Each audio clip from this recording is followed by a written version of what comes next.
My son caused an accident to try and kill us for the lottery prize. He didn't even care that his son was with us in the car. My husband and I dreamed of a peaceful old age our entire lives, even when facing difficulties.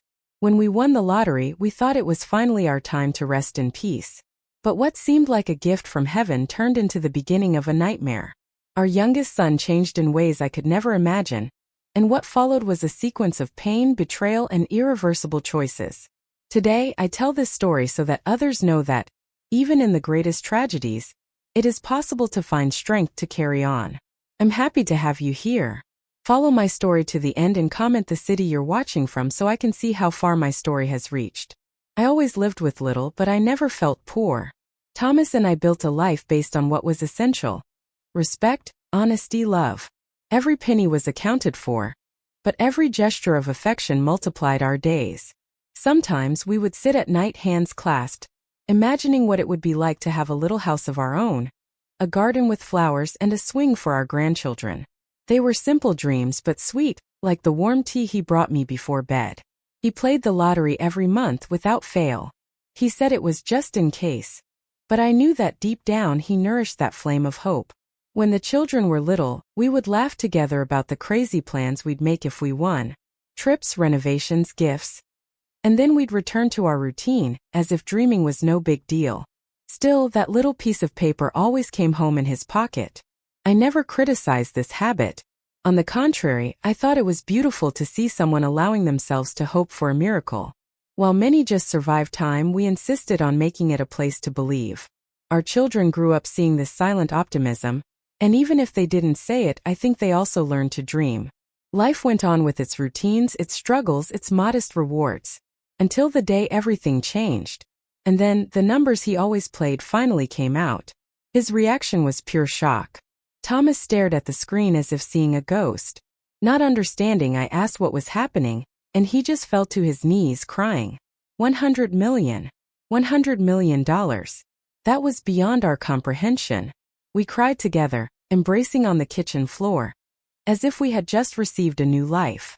It was as if the universe had finally looked upon us. In the days that followed, every movement felt like a dance between laughter and disbelief. We organized everything carefully. Consultants, lawyers, security.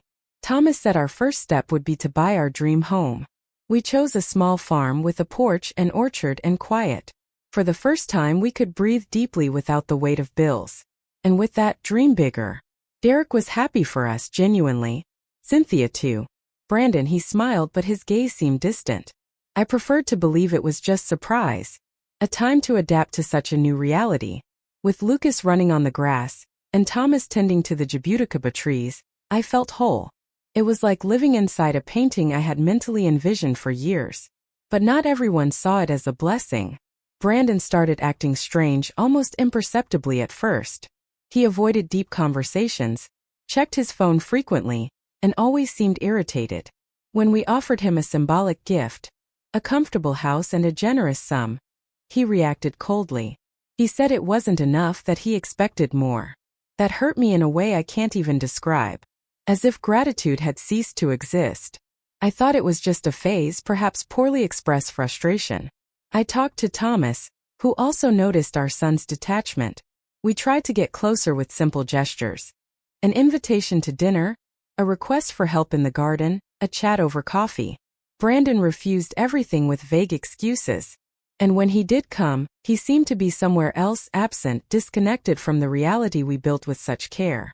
What hurt most was seeing him distance himself from Lucas. The boy called to him, wanted to play, show drawings, but Brandon was always busy.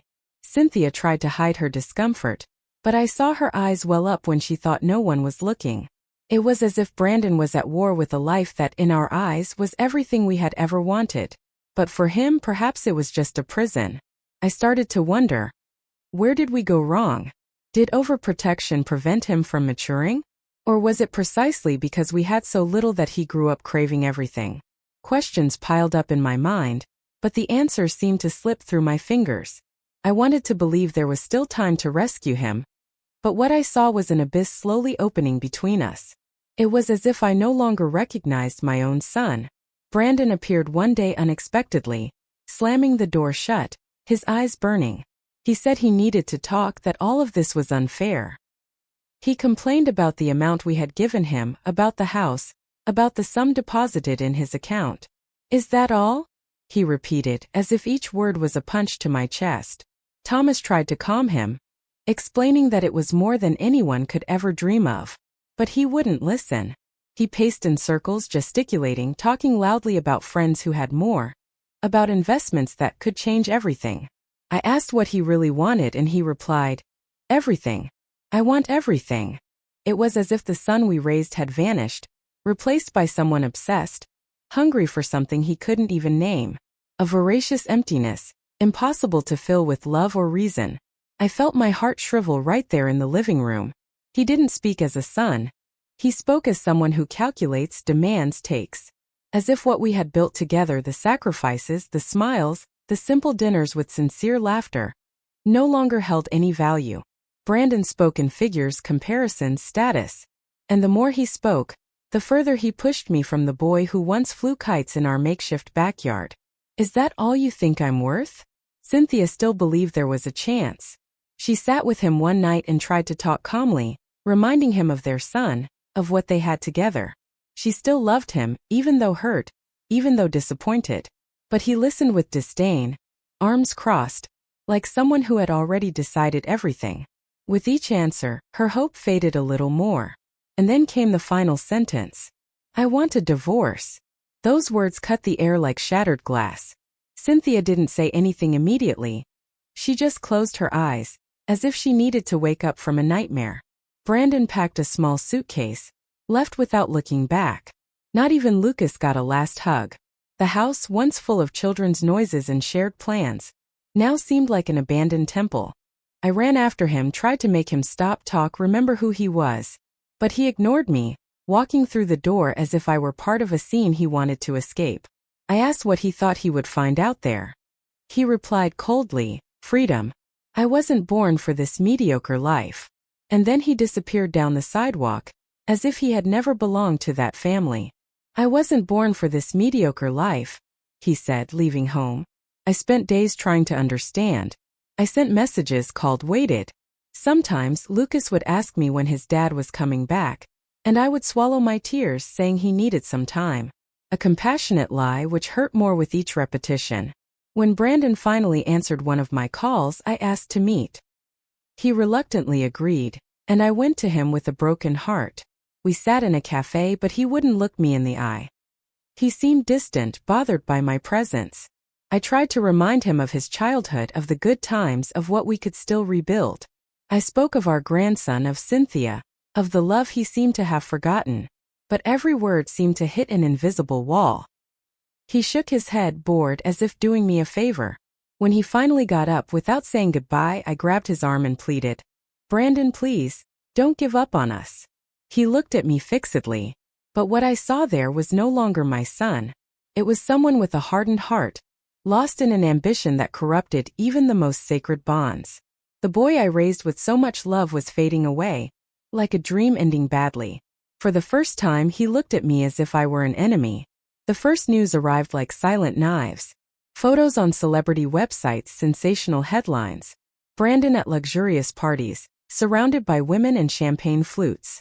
Expensive cars, exotic trips, watches that cost the price of a house. My eyes burned with every image. He was smiling, but it was an empty, artificial smile, of someone trying to fill their soul with window displays. There was no trace of the young man who laughed watching old movies with me on the sofa. Now he was a masked man, dancing alongside strangers, as if that were freedom. When I saw a photo of him next to people I knew were dangerous, I felt a chill. Thomas silently closed the newspaper, and neither of us commented that morning. It was embarrassing, painful, shameful. Derek was the first to react. Always centered, discreet, he could no longer just watch it unfold. He sought out Brandon, demanded explanations, spoke as a brother, but also as a man of numbers. Brandon received him with mockery, scoffing at his boring life, and saying he was now on top. But when Derek investigated further, the truth emerged, and it was terrifying. It was him, but at the same time it wasn't. Debts were everywhere. Credit cards, personal loans, illegal gambling. Derek brought the documents to our house and laid everything on the table. The amount was absurd, completely out of reality. Brandon owed millions, and yet he maintained the lifestyle of an untouchable millionaire. It was a ticking time bomb, about to explode. And who else would be hit besides him? Confronted with the numbers, Brandon laughed. He said it was all a game, that he always found a way. Not a shred of responsibility. No remorse. I wondered, did he think we could simply plug all the holes with more money? That the fortune was infinite?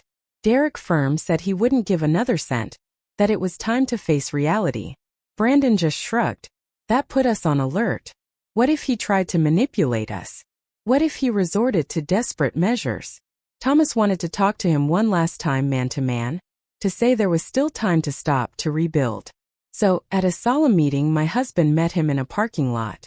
He tried to extend his hand to remind him who we were, how much we still believed in his recovery. He owed more than he could ever repay. Brandon didn't accept the gesture. On the contrary, he exploded in fury.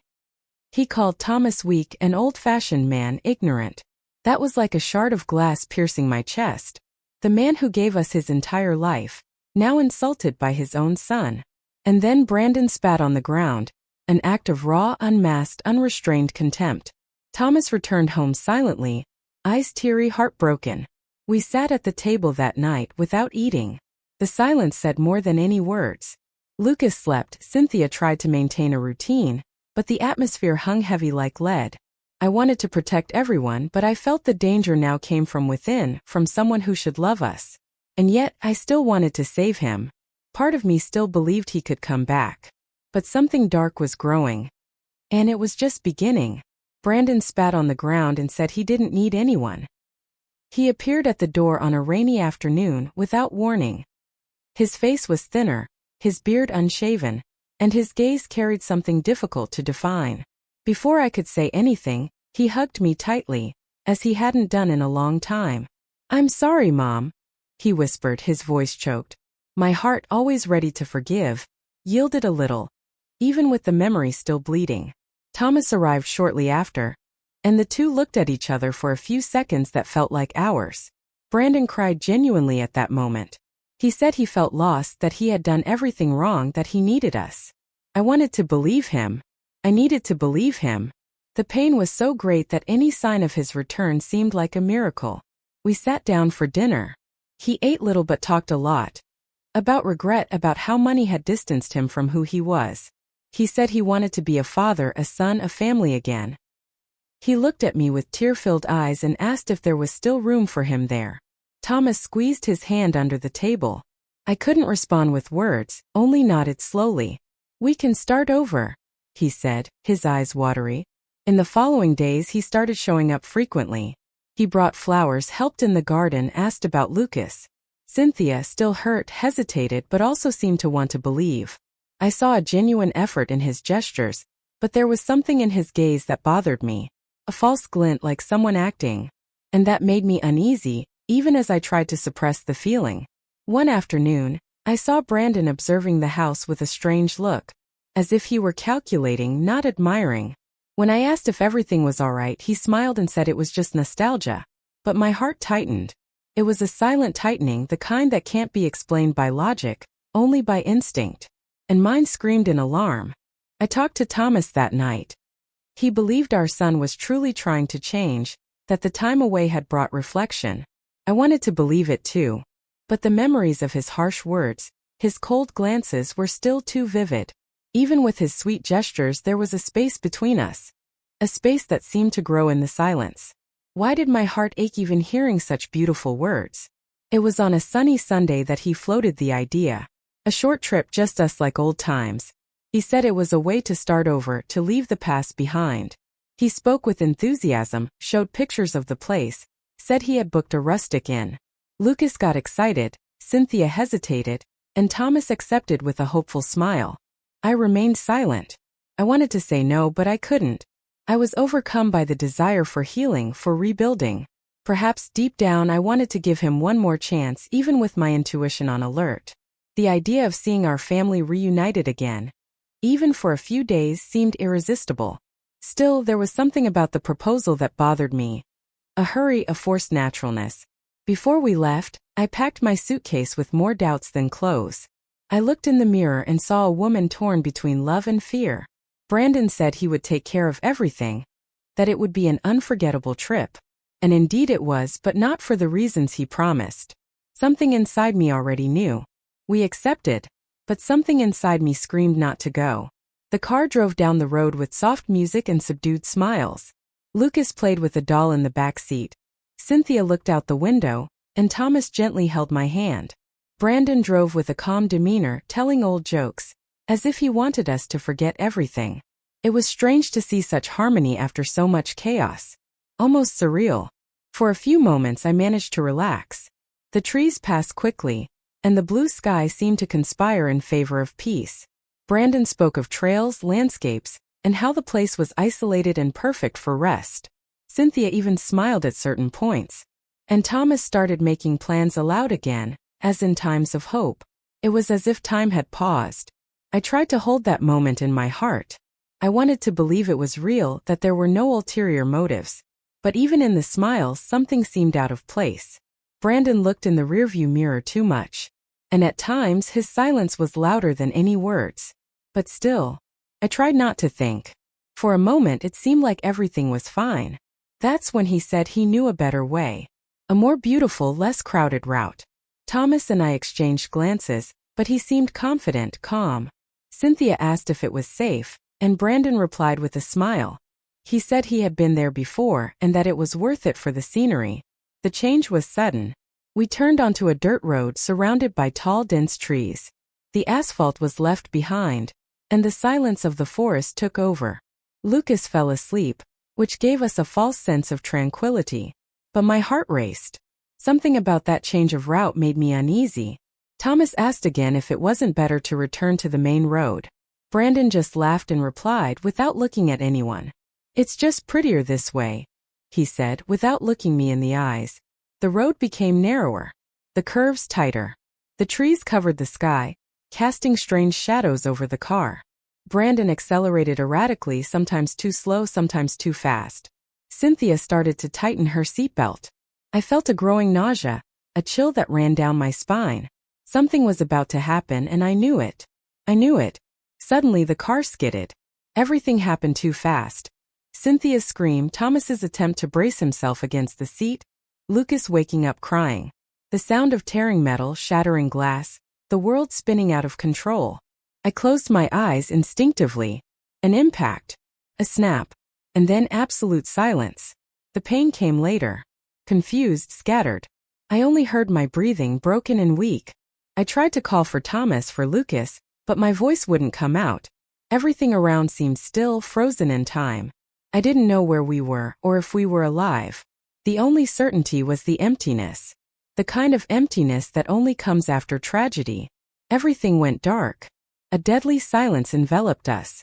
I woke up with a ringing in my ears and a sharp pain in my chest. The hospital's white ceiling seemed to spin, as if we were still in that car, spinning in the void. My first instinct was to move my arms, try to sit up, but I couldn't. The images of the accident came back like shards. Lucas's scream, the sound of the tires, the brutal impact. And then came the question that tore through my silence.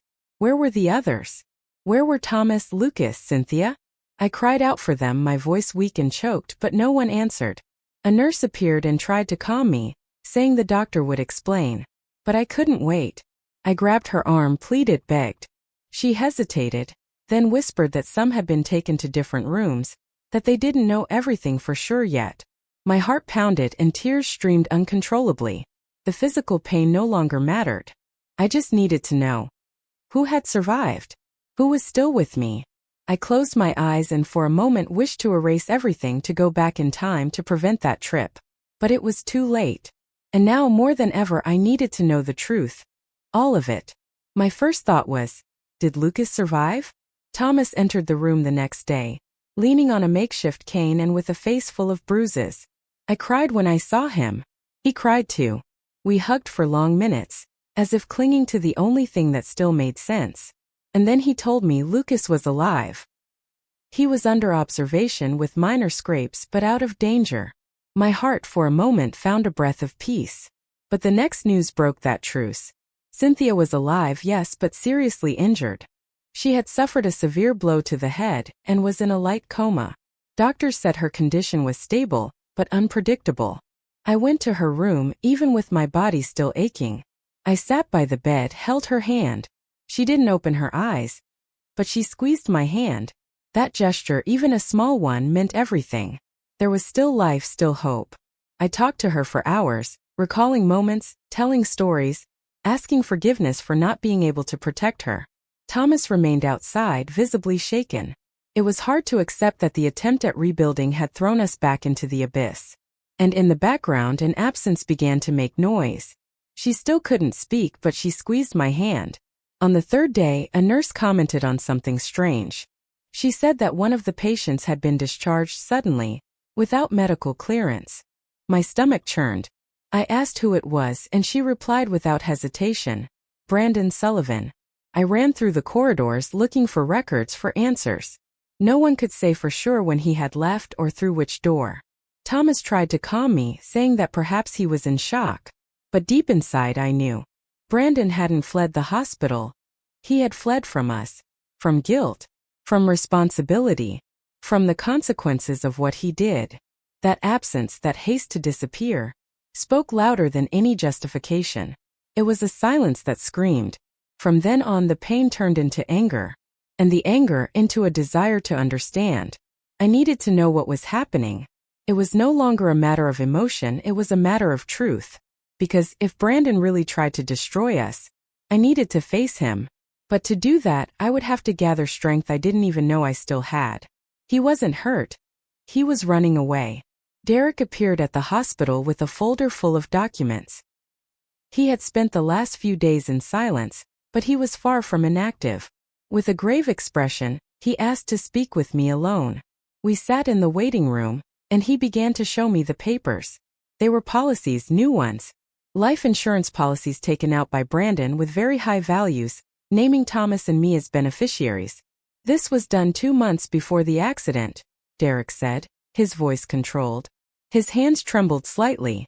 But the strangest thing, he continued, is that he forged signatures and declared that you were aware. That chilled me to the bone. It was no longer supposition. It was calculation, coldness, and more than anything, real danger. It was as if the son I bore had become my hunter. I felt a dizzy spell overcome my body. Thomas remained silent, staring at a fixed point on the wall. The insurance would only be valid if we were dead. Every letter on that paper was like a blow. A plan disguised as care. The realization began to sink in slowly, like a curtain being raised before our tired eyes. It was more money if we were dead. Rachel, my friend of so many years, came to visit me that afternoon. Seeing my state, she insisted on helping. And as she always did, she delved deep. The next day, she showed up with something even more devastating. She had gained access to Brandon's old computer through a technician who handled maintenance. There were files, screenshots, messages, a trail of intentions. Messages sent to an unknown contact spoke of resolving the situation quickly, breaks, and turning off forever. There were saved searches about vehicle sabotage, collision impact, and less monitored locations. Rachel handed me everything in silence. I couldn't breathe. The missing piece of the puzzle was there, raw, cold, inhuman. Tears streamed uncontrollably. What started as suspicion had become a sentence. Brandon didn't just think, he planned. Every step. Every detail. He took us to that road by choice. And he only failed to get what he wanted by a hair's breadth. By a very little. But we were still alive. And he needed to know that. He planned everything. Every detail. I spent that night sitting in the living room, holding the documents in my hands. Thomas slept on the sofa, exhausted. The whole world seemed to have shifted, and I needed to reorient myself. I looked in the mirror and barely recognized myself. That woman with deep, yet firm eyes was determined. I would no longer run from the truth, nor from the pain. It was time to act.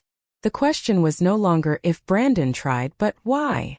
And even more, how far would he be willing to go to finish what he started? I needed to confront him, look him in the eyes and demand answers. If he still had any trace of humanity, he would have to face me. And if he didn't, Then I would need to be stronger than ever. I gathered the evidence, put it in a folder. I called Derek. We arranged to meet. This was no longer a wound. It was an open wound inflicted with a knife and intent. But I wouldn't stay silent. For myself. For Thomas. For Cynthia. For Lucas. For the life he tried to snatch away. And for the truth he tried to hide. If he doesn't come to me, I'll go to him. Days of silent searching, traces left by Brandon in small transactions, deleted messages, suspicious movements. Derek used an old contact, a friend who worked with private investigations, to locate his whereabouts. We discovered he was staying in an isolated cabin, far from everything, on top of a pine-covered hill. It was a cold, damp place, perfect for someone wanting to disappear. When we arrived, the biting wind seemed to cut through our skin. I parked the car a little before the location and we walked, our steps hushed so as not to draw attention. My heart pounded so hard it felt like a drum inside my chest. Derek kept his gaze fixed, trying to reassure me. The cabin had its lights on, and through the window, we could see him, a man with a relaxed posture, drinking something expensive as if on vacation. The contrast with the hospital with Cynthia with Lucas hurt. I wondered if I could truly face him. The boy I raised, now a cold, calculating man, becoming a stranger before my eyes. Derek gave me a discreet signal. We took a deep breath and entered. The creak of the door announced our presence. He looked at us and a smile formed. A smile that chilled my soul. He was laughing as if nothing had happened. Brandon leaned back on the sofa, as if we were there for a casual visit. "Mom, Derek, what a surprise," he said with a sarcastic tone. I approached slowly, not knowing whether to speak as a mother or as a victim. He stood up and came towards me, but there was coldness in every step. I tried to start calmly, saying we knew everything that we needed to talk. He just tilted his head, bored. With each sentence of mine, he reacted with indifference. When I mentioned Cynthia and Lucas, his eyes drifted, but his expression didn't change. He denied it convincingly, as if it were all our invention. "You're exaggerating," he said, looking away. "I would never do that." Every word was a dagger thrust into the hope I still had within me. I searched for remnants of remorse but found a wall. Derek intervened, trying to make him admit something, but Brandon just laughed again. "You have nothing," he said, looking to the side. "And besides, you were the ones who almost killed yourselves." That hit me hard. The contempt. The inversion of blame. The son I loved so much now looked at me as an adversary, not as a mother. It was unbearable. "You almost killed yourselves," he said, looking away. I took a deep breath and pulled out the papers Rachel had given me from the folder. I had printed messages, photos, research, dates, insurance contracts. I laid everything on the table, a silent pile of truths. Brandon stopped moving, staring at the documents. The room grew cold, dense. The air seemed to weigh tons. Derek crossed his arms and moved away, leaving space between us. "Look," I said, my voice trembling but firm. "Look at what you've done." Brandon didn't reply. His fingers tapped the table, a nervous tick that betrayed what his mouth tried to hide. He breathed faster, his eyes avoiding mine. That mask of indifference began to crumble, inch by inch. My entire body trembled, not from fear, but from a mixture of pain and relief. It was like seeing a veil tear before me. For the first time, Brandon had no ready answer. For the first time, silence spoke louder than denial.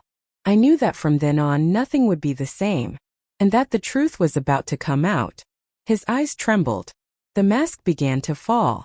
He took a step back like a cornered animal. The room seemed smaller, the air heavier. Brandon looked at the door, at me, at the papers. "I don't have to listen to this," he said, trying to maintain his composure. But his voice no longer had the same strength. Derek positioned himself in front of the exit, discreet but firm. I wouldn't let him escape. My entire body vibrated with nervousness, but my words came out clearly. "You're not leaving here without hearing me." Brandon tried to laugh, tried to scoff, but it was a failed, trembling laugh. "Mom, stop," he pleaded, but it sounded more like a desperate appeal than an order. I stared at him, feeling a strength I didn't know I possessed. He wasn't going to escape again. For a moment I saw in his eyes the boy he once was, scared, lost but still human. But then that dark glint returned. He tried to get past us, but Derek held him by the shoulder. "Stay," my older son said. Brandon stopped. He stood still. And then silence fell upon the room like a lead weight.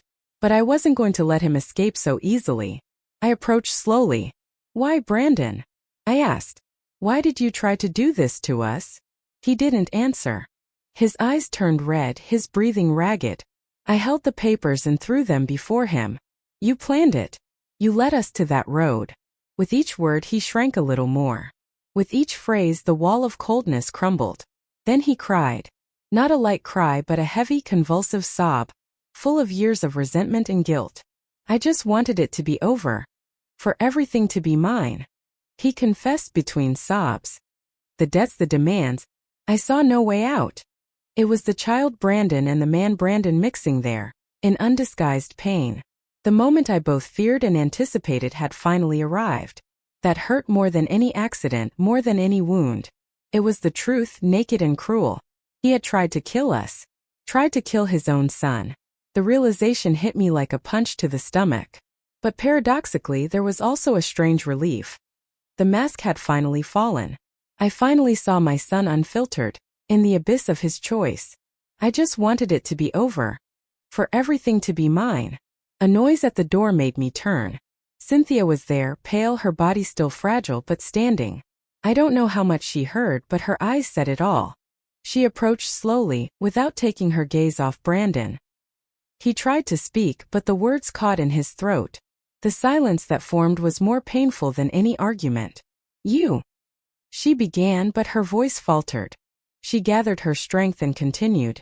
"You tried to kill all of us. Your own son. For money." Brandon collapsed to the floor, his shoulders shaking. Cynthia looked at me, then at him. For a moment, I saw a flicker of compassion in her eyes, but it soon extinguished. What remained was only the realization of the end. The sentence she spoke next echoed in the cabin like a final judgment. Brandon lifted his face but couldn't meet her gaze. I, standing still, felt my heart break into 1,000 pieces. It was the end of a family, but perhaps the beginning of some truth. And her last words closed the moment with a clean cut. She looked him in the eyes and said, "You lost everything, even us." Brandon reported to the local police station the next morning. He arrived without a lawyer, without spectacle, just with bowed shoulders and downcast eyes. The confession had already been formalized, and the evidence was with the authorities. He did not try to defend himself. He did not ask for clemency. He simply repeated, his voice tired. "It was all true. I lost control. I did the unthinkable."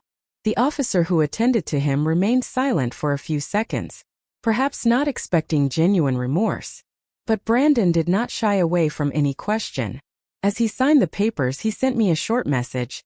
"Sorry, Mom." I read that with trembling hands. It was little, but it was something. And for the first time, I saw in him a man willing to pay for what he had done. Thomas and I were called to give our testimonies. It was difficult to recount everything. Difficult to look back and not get lost in the pain. But there was something different in both of us now. It wasn't just trauma, it was a kind of clarity.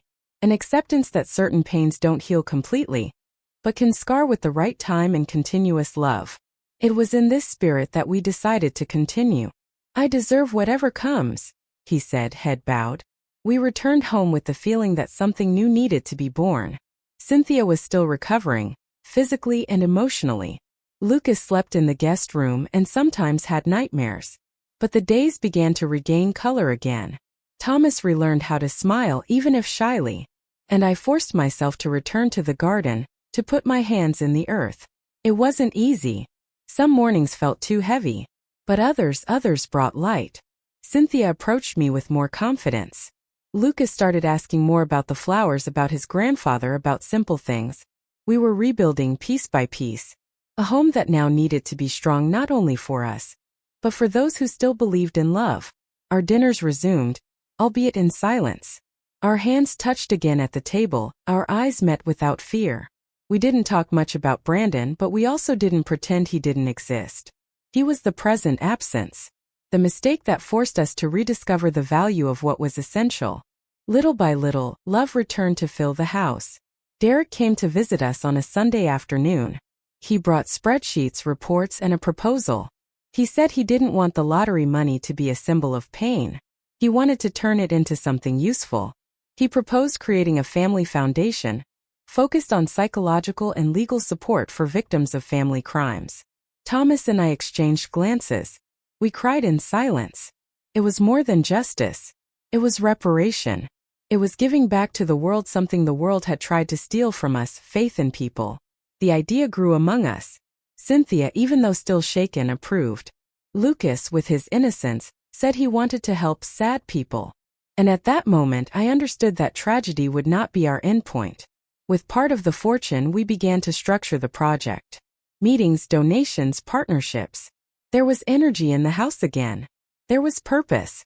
And as much as the pain hadn't gone away, it had found a place to exist and to be transformed. From what once almost destroyed us, a new beginning was now blooming.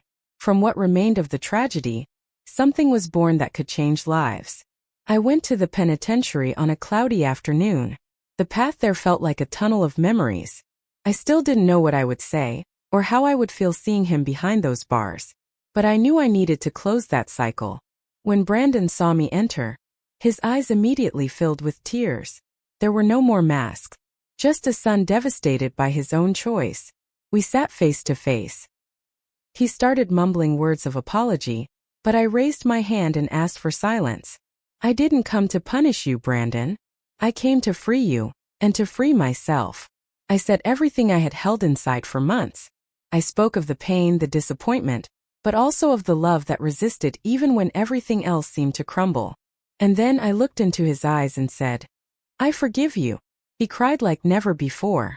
Like that scared boy who once fell off his bike and ran into my arms.